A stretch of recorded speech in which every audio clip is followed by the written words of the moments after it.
কি ছাড়াবো? মালটা শালা বাড়ি আছে, তুমি আমার সঙ্গে চলো, ওরা আজকে আমি ব্যবস্থা করে দিচ্ছি, চলো। আরে চলো খেয়ে দিয়ে যাও। আরে শালা খাবার আমার গলা থেকে নামবে না, তুমি চলো চলো।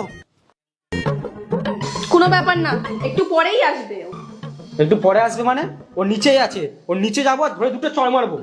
হ্যাঁ ওকে দুটো আমি ঠাটিয়ে ঠাটিয়ে চড় মারবো। শুধু চড় মারবে না, ধরে লাথি মারবে, ঠিক আছে? চলো দেখি।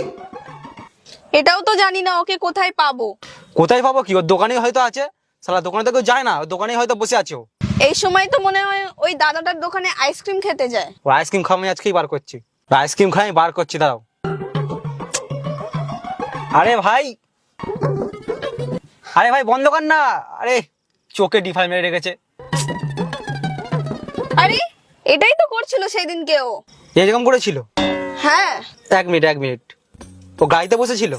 হ্যাঁ তুমি তুমি স্কুটি করে গেছিলে? হ্যাঁ স্কুটি তোমার ওর গাড়ির সামনে দাঁড়িয়েছিল? হ্যাঁ আমি স্টার্টেই রেখে দিয়েছিলাম।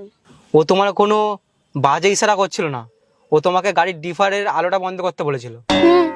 কিছু বলো না, ও আসছে। বৌদি কেমন লাগলো? এইবার বুঝতে পারলে দীপার লাইট চোখে বললে কেমন লাগে? তুমি তো স্কুটিটা আমার পুরো সামনে রেখে দিয়েছিলে, আমি সরাতে বললাম আর তুমি সরালেও না। আর দাদা তুমি কেমন আছো? আমি ভালো আছি। আর ঠিক আছে, তোমরা কেউ রাগ করো না। ঠিক আছে আসলাম, হ্যাঁ? তোমরা সবাই ভালো থেকো।